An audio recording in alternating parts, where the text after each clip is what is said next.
Welcome to maths zone में आपका बहुत बहुत स्वागत है। आज हम लोग homework sheet complex number exercise 5.2 का सेकंड का फर्स्ट क्वेश्चन देखने जा रहे हैं, जिसमें प्रूफ करना है, जिसमें प्रूफ करना है कि 1 - √3 आयोटा बराबर 2 × cos π/3 माइनस आयोटा साइन π/3, इसी को प्रूफ करना है। तो हम लोग LHS को उठाएंगे, फिर हम RHS को प्रूफ कर देंगे। अच्छा, एक बात ध्यान दीजिएगा यहाँ पर कि यहाँ पर बाहर में 2 लिखा है, अंदर में cos π/3 है, फिर आयोटा साइन π/3 है। एक तरह का ये पोलर फॉर्म दिख रहा है। यहाँ पे R हो गया cos थीटा, फिर I साइन थीटा, R हो गया यहाँ पे, समझ लीजिए ये हो गया cos थीटा, ये हो गया I साइन थीटा। ये पोलर फॉर्म दिख रहा है, एक तरह का क्या दिख रहा है, पोलर फॉर्म। तो जब पोलर फॉर्म दिख रहा है तो क्यों नहीं इसका हम पोलर फॉर्म निकाल ले, ताकि ये दोनों आपस में इक्वल हो जाए, जिसको हम प्रूफ कर देंगे। चलिए प्रूफ करते हैं। यहाँ पे सॉल्यूशन जब करेंगे हम लोग तो इस LHS के पार्ट को हम उठा लेंगे। LHS में है आपका 1 - √3 आयोटा, यही दिया हुआ है। इसका पोलर फॉर्म निकालेंगे तो अपने आप RHS के बराबर आ जाएगा। तो यह एक कॉम्प्लेक्स नंबर है, तो Z बराबर हम लिख दिए 1 - √3 आयोटा, और फिर एक और Z बराबर होता है एंड Z बराबर पढ़ाए हैं हम R cos theta plus I sine theta. ये पढ़ाए हैं कि नहीं पढ़ाए हैं? बिल्कुल पढ़ाए हैं। अब हम देख रहे हैं कि दोनों का LHS बराबर है, तो हम RHS को बराबर कर सकते हैं।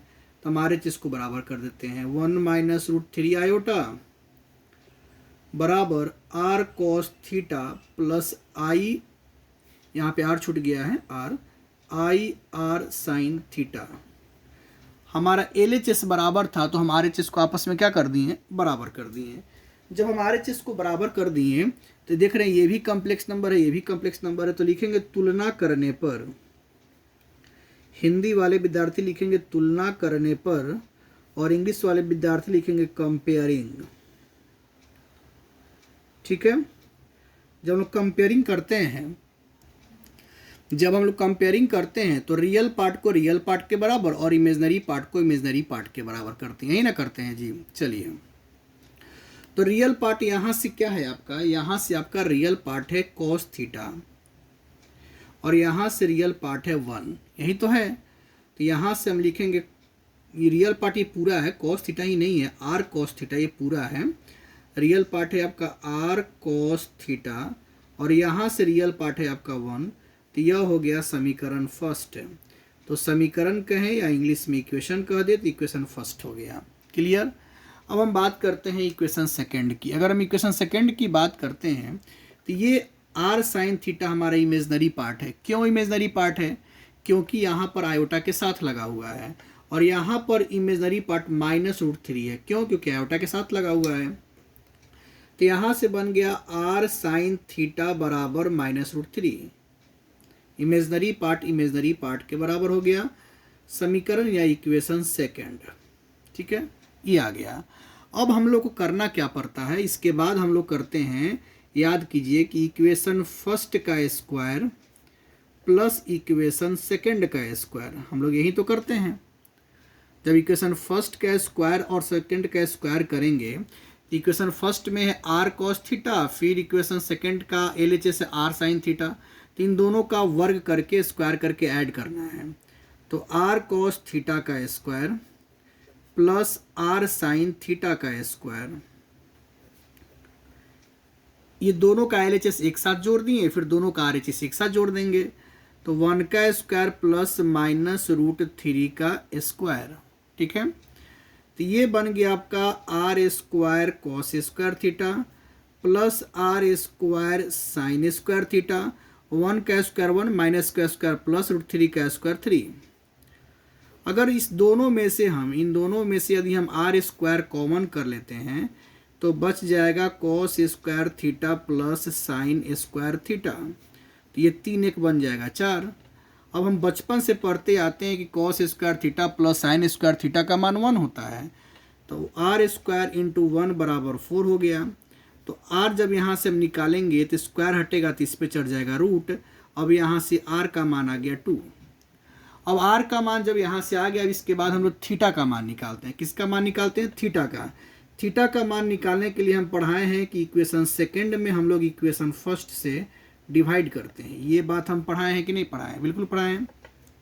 सेकंड वाला यहाँ ध्यान दीजिएगा, यहाँ पे सेकंड वाला ये है आर साइन थीटा, तो आर साइन थीटा बटा R cos theta second by first, और फिर यहाँ से -√3 और यहाँ से है 1। अब आर से आर खत्म, साइन बटा कॉस tan होता है, तो tan थीटा बराबर -√3। ठीक है। और जब हम लोग यहाँ पर LHS माने हैं, अगर यहाँ पे हम लोग क्लियर करना चाहते हैं कि कौन सा क्वाड्रेंट है, तो पहले प्लस है बाद में माइनस है, तो आपको पता होना चाहिए फोर्थ क्वाड्रेंट में है। किस में है? फोर्थ क्वाड्रेंट में। तो यहाँ आप एक बार लिख सकते हैं फोर्थ क्वाड्रेंट। क्या लिख सकते हैं? Fourth quadrant. आप ये बात लिख सकते हैं।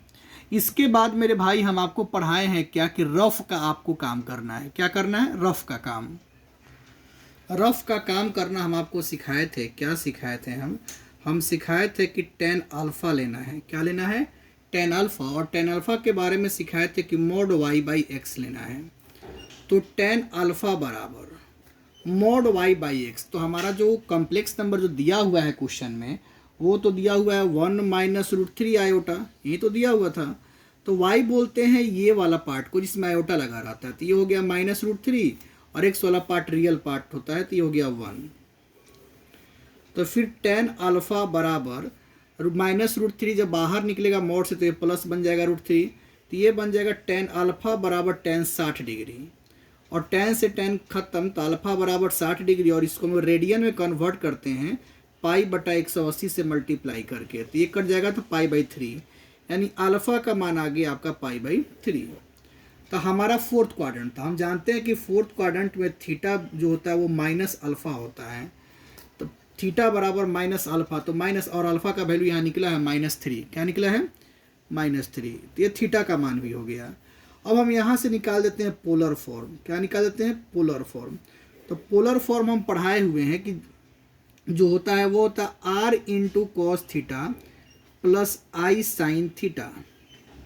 अभी r देखिए पीछे आप पलट के देख सकते हैं, r का मान निकला है 2, तो यहाँ पर हम 2 लिख देते हैं। और cos थीटा, तो cos थीटा का मान निकला है -π/3, तो -π/3 प्लस आयोटा साइन, फिर थीटा का मान है -π/3। क्या है? -π/3 है। तो ये हो गया आपका। अब देखिएगा 2 का 2, और यहाँ पर एक चीज़ याद रखिएगा आप, cos माइनस थीटा जो होता है वो cos थीटा के बराबर होता है। ये cos माइनस थीटा है यहाँ पर, तो इसको आप सीधे cos थीटा लिख सकते हैं। cos थीटा का मतलब cos π/3 है, तो cos π/3 हो जाएगा। फिर यहाँ साइन माइनस थीटा है, तो आप याद रखिएगा sine minus theta minus sine theta होता है। क्या होता है? माइनस। तो जब ये माइनस बाहर निकल जाएगा, साइन माइनस थीटा बाहर निकल जाएगा, क्योंकि देखिए बाहर निकल चुका है। जब एंगल के साथ साइन में माइनस रहता है वो बाहर आ जाता है, तो जब ये बाहर निकलेगा माइनस, तो ये प्लस माइनस बन जाएगा। ये जब माइनस बाहर निकले प्लस माइनस माइनस बन जाएगा, ये बन जाएगा आयोटा साइन π/3। आयोटा साइन π/3 यही ना बन रहा है जी। चलिए अब जरा ध्यान से आप देखिएगा कि आपका RHS क्या था। देखिए आपका RHS यही ना है जी।